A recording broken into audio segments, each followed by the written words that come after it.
Good morning dear student. आज next topic अपना शुद्ध प्रतिरोध परिपथ। जैसे अपन ने फेजर आरेख, कला आरेख, फेजर आरेख का सरलतम रूप, वेक्टर आरेख पढ़े थे, वो हम इन परिपथों के लिए निकालते हैं। जैसे शुद्ध प्रतिरोध परिपथ होगा, शुद्ध प्रेरकत्व होगा, शुद्ध संधारित्र होगा, फिर दो को जोड़ेंगे और लास्ट में इनको तीन को जोड़ के हम इनका मान ज्ञात करते हैं। यानी वो जो इस प्रकार अपन फेजर आरेख को, तो पहले का जो वीडियो था उस वीडियो में तो अपन उसका एक प्रारूप पढ़े थे। अब किस प्रकार हम प्राप्त करते हैं, कैसे होते हैं, उससे अपन पहले बात करते हैं शुद्ध प्रतिरोध के लिए। इस शुद्ध प्रतिरोध के लिए फेजर आरेख, कला आरेख और अपने पास क्या होता है इसका वेक्टर आरेख किस प्रकार हम प्राप्त करते हैं। जैसे हमारे पास सबसे पहले शुद्ध प्रेरक तो परिपथ के शुद्ध प्रतिरोध की बात करते हैं। परिपथ किस प्रकार बनता है इसका, ये प्रतिरोध अपने पास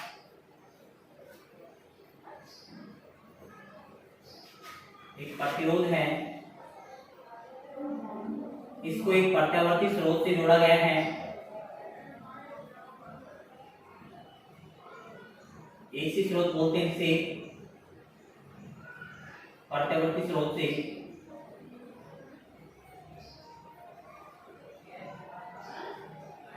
प्रत्यावर्ती स्रोत। इसकी वोल्टता बात करें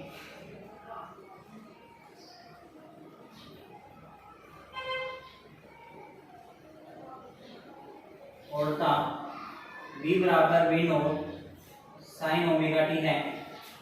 इस प्रतिरोध है R शुद्ध प्रतिरोध, इसको हम एक प्रत्यावर्ती स्रोत से जोड़ा गया है AC, जिसकी उल्टा V बराबर V naught sine omega T है। इसके अंदर I धारा प्रभावित होती है, किसी समय t पर इसमें I धारा क्या होती है, प्रभावित होती है इस परिपथ के अंदर। इस परिपथ के लिए शुद्ध प्रतिरोध के लिए हम फेजर आरेख, कला आरेख, फेजर आरेख का सरल रूप व वेक्टर आरेख हम प्राप्त करते हैं। अब हम यहाँ बात करते हैं कि इस परिपथ में I धारा प्रभावित हो रही है, तो प्रत्यावर्ती धारा जो होगी I बराबर, हमें ये भी पता है कि V नॉट यहाँ पे क्या है, इसका शिखर मान है, यानी V बराबर V naught sine omega T. Omega T जो है इसकी कला कोण की बात करते हैं अपन, इसका जो कला कोण है यहाँ पे उल्टा का वो ओमेगा टी है। अब बात करें किसी समय, यानी आप यदि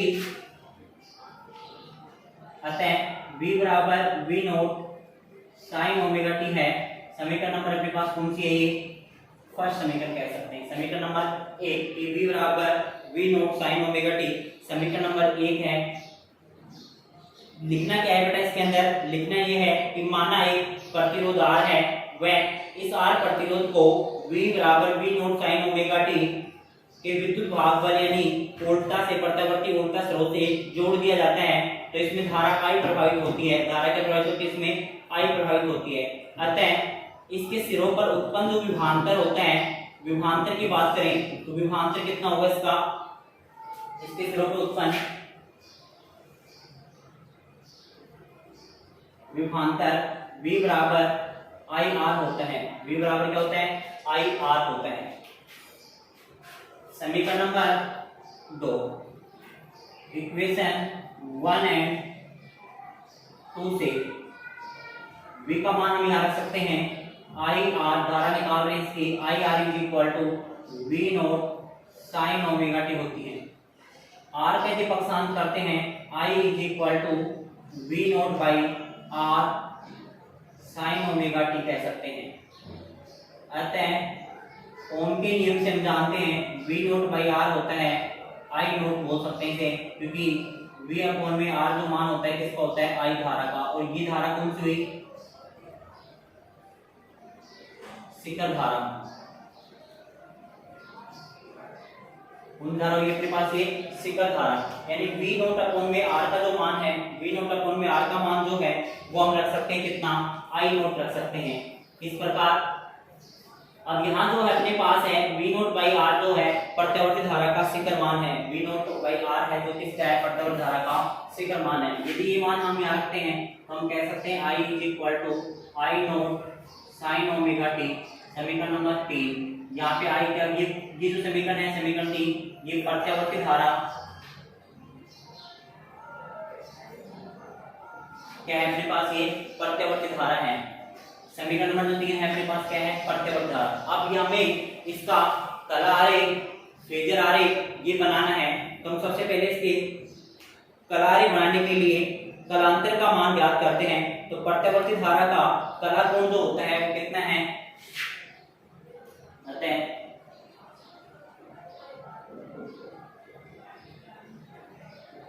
प्रत्यवर्ती धारा का कला कोण, देखते धारा कला कोण कितना है अपने पास, ओमेगा टी।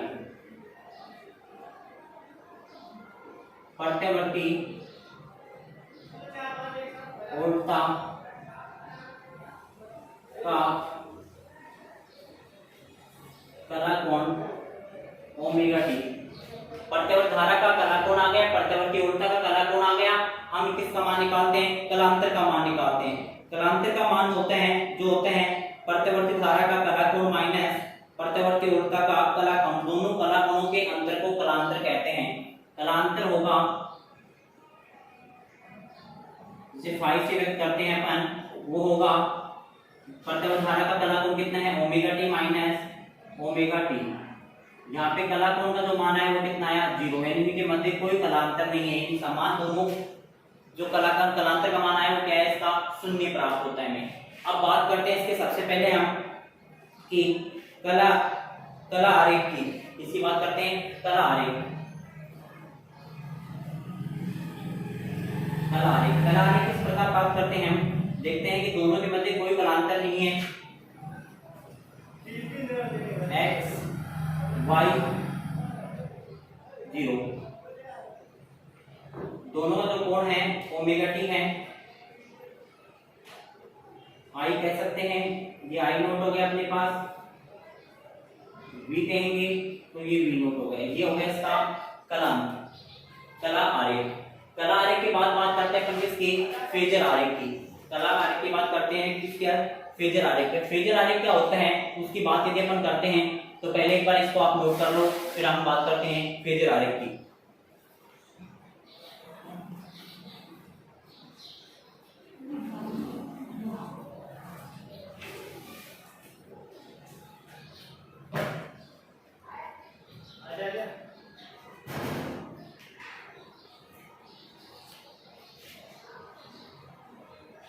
देखो बेटा, फेजर आरेख किस प्रकार प्राप्त करते हैं,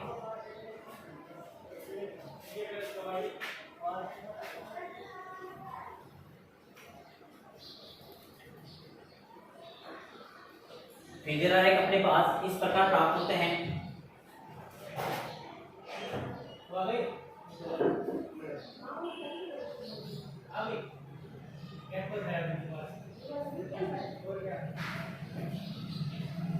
ये फेजर आरेख होता है इसका x x y x मूल बिंदु क्या होगी इसकी, 0 होगी। सबसे पहले अपन धारा की बात करते हैं कि धारा के लिए जो फेजर आरेख बनता है वो कितना बनेगा, इनका दोनों का कोण है जो कितना है, ओमेगा टी है। दोनों में कोण कितना है अपने पास, ओमेगा टी।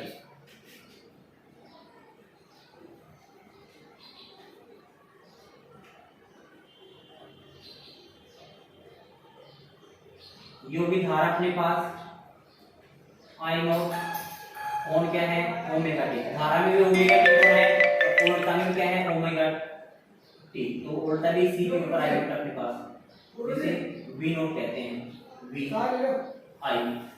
नोट कहते हैं इसे। ये क्या है अपने पास, फेजर आरेख है। देखो बेटा, ये हो गया अपने पास फेजर आरेख। फेजर आरेख बनता है कि जो कोण कितना है, दोनों का धारा का उल्टा का ओमेगा टी कोण आ रहा है, तो दोनों का अंतर नहीं आ रहा, उसी पे धारा होती है, उसी कोण पे क्या है, उल्टा है। दोनों का जो फेजर आरेख बनेगा अपने पास ये बनेगा। आई नोट और वी नोट क्या है, इसका शिखर मान है।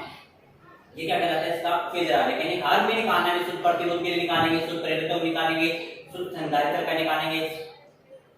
अब बात करते हैं इसका सरलतम रूप, यानी इसका यह हटा देंगे अपन वर्ग, तो इसका क्या हो जाता है, सरलतम रूप होता है जो x और y पे होता है। धारा और उल्टा का जो कोण होता है सेम है, कि धारा के मध्य में वही ओमेगा टी आ रहा है और उल्टा के लिए कोण कितना आ रहा है, वही ओमेगा टी। वेक्टर रूप की बात करेंगे, इसका वेक्टर जो ग्राफ होता है वो एक ही दिशा में होता है दोनों का, तो i और b के लिए हो गया। इसके बाद आते हैं अपना नेक्स्ट जो पॉइंट आता है कि प्रत्यावर्ती उल्टा व प्रत्यावर्ती धारा के साथ समय के साथ ग्राफ। अब प्रत्यावर्ती उल्टा की बात करें,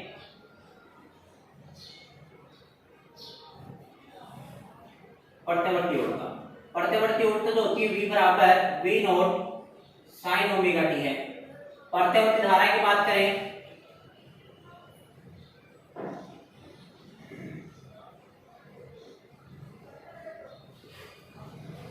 I बराबर I naught sine omega T, ये प्राप्त हो जाए। ये तो जुड़ा हुआ है प्रतिरोध धारा में ये निकाली थी कि I बराबर I naught sine omega T होता है। दोनों में कोण क्या है, कला कोण समान है, और दोनों में कला कोण समान होने के कारण ही एक ही कोण के ऊपर क्या रहेंगे, दोनों प्राप्त होते हैं फेजर आ रहे हैं। अब बात करते हैं यहाँ पे समय के साथ ग्राफ की बात करें तो धारा का निकालो या उल्टा का निकालो, एक ही निकलता है अपने पास। जैसे सबसे पहले अपन बात करते हैं, अतः I बराबर I naught sine omega T, omega T का मान, हम ओमेगा का मान जानते हैं 2 पाई बाय कैपिटल टी होता है, इसे हम 2 pi by capital T small T लिख सकते हैं। समय का नंबर हमारे पास ये फर्स्ट हो गई।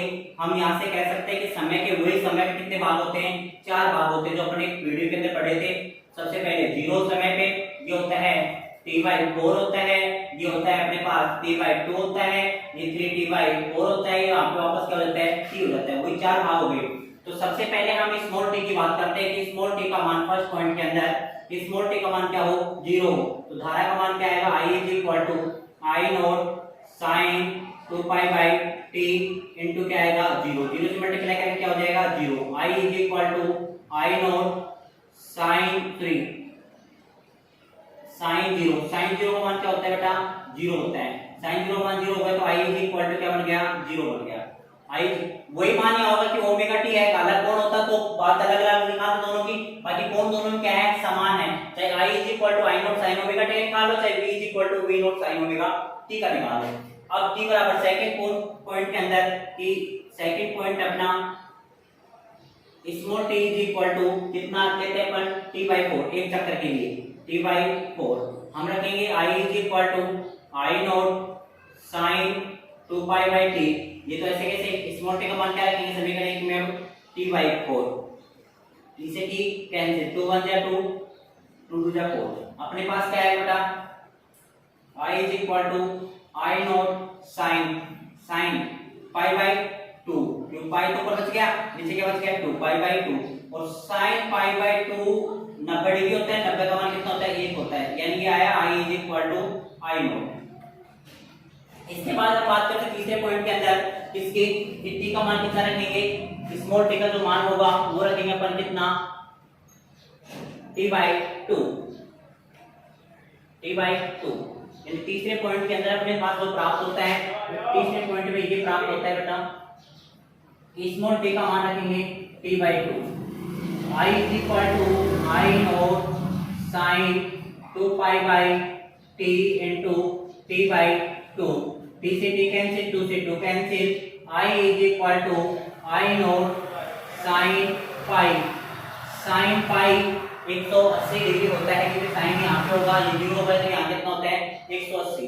साइन पाई का मान 180 होता है, साइन पाई का मान 180 होगा, तो साइन पाई का 180 का मान कितना होगा, हमें याद है कि साइन 180 साइन पाई का मान या साइन 180 का जो मान होता है वो कितना होगा, इसमें वापस 0 जाए, क्योंकि 0 पे जो होता है वही किस पे होगा, 180 पे, तो ये कितना हो जाएगा 0। I वापस हमारे पास क्या हो गया, 0 प्राप्त हो गया। फोर्थ पॉइंट के अंदर बात करें अपन, स्मॉल t कितना रखेंगे 3t/4। I naught sine 2 pi by t into 3t/4, t से t कैंसिल, 2 1 जा 2, 2 2 जा 4। I naught sine 3 pi by 2, sine 3 pi by 2 का जो मान होता है 270 डिग्री होता है, 270 का मान कितना होता है -1। यहाँ 1 है तो यहाँ 270 में क्या हो जाएगा, -1 हो जाता है इसका, तो -1 मान रखेंगे तो हमें क्या प्राप्त होगा इसका, I नॉट प्राप्त होगा। और लास्ट पांचवा जो पॉइंट है वो स्मॉल t बराबर कितना रखेंगे, वापस कैपिटल T, तो I naught sine 2 pi by t into t, t से t cancel. I naught sine 2 pi by, sine 2 pi by की बात करें, साइन 2 पाई बाई मतलब कितना होगा 360 डिग्री। जो जीरो का होता है वही किसका होगा 360 डिग्री। तो साइन जीरो का जो मान होता है वही किसका होगा 360 डिग्री का। तो 360 डिग्री कितना होगा इसका भी, साइन 2 पाई बाई का मान भी 0 होगा। I इज इक्वल टू 0 से मल्टीप्लाई करेंगे कितना रहेगा बेटा 0। यही वोल्टा का मान निकलता है और यही किसका निकलता है अपने पास धारा का मान निकलता है। हम एक टेबल बनाते हैं इसके अंदर कि स्मॉल टी का समय का मान, धारा I का मान, वोल्टा का मान 0 पे, T/4 पे, T/2 पे, 3T/4 पे और T पे।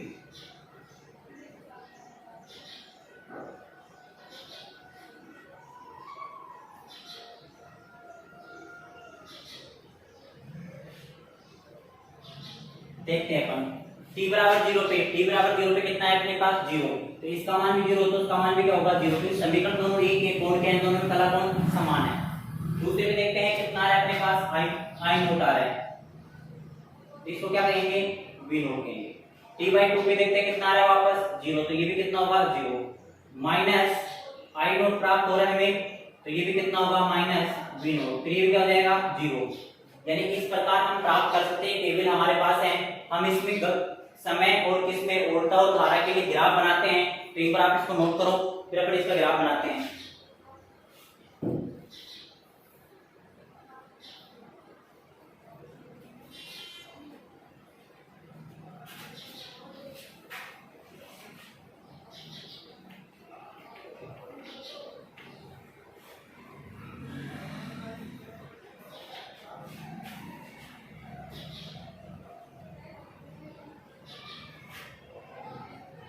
समय स्मॉल टी 0 पॉजिटिव नेगेटिव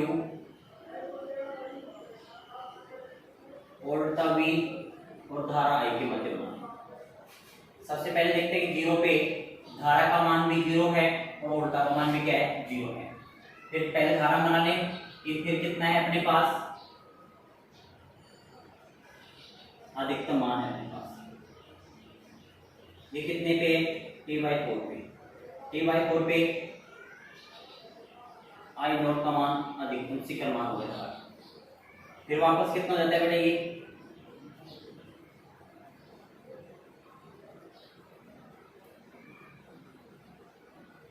कितने पे 0 होता है ये T/2 पे वापस 0 हो गया। T/2 पे 0 होने के बाद किसमें चला जाता है माइनस चला जाता है। ये माइनस का मान हो गया कितने पे 3/2 पे। 3/2 पे क्या हो गया माइनस I नोट। तो माइनस I नोट हो गया इसके अंदर। और फिर T पे कितना हो जाता है यहाँ पे वापस 0 हो जाता है। ये किसके लिए है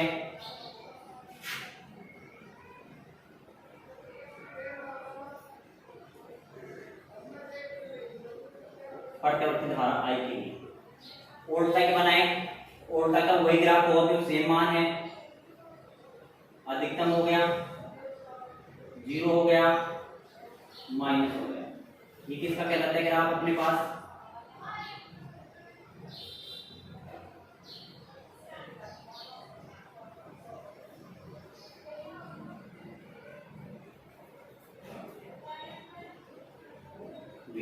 और ये जाव वक्र कहलाता है। इस प्रकार जो ग्राफ बनता है कौन सा कहलाता है जाव वक्र। ये हमारा ग्राफ प्राप्त हो गया। ग्राफ प्राप्त जाव वक्र ग्राफ प्राप्त करने के बाद हम बात करते हैं इसके नेक्स्ट पॉइंट की कि औसत धारा यानी औसत शक्ति की बात करते हैं। औसत शक्ति भी हम इस प्रकार प्राप्त करते हैं। कैसे करते हैं औसत शक्ति जो अपन बात करेंगे कल के वीडियो में।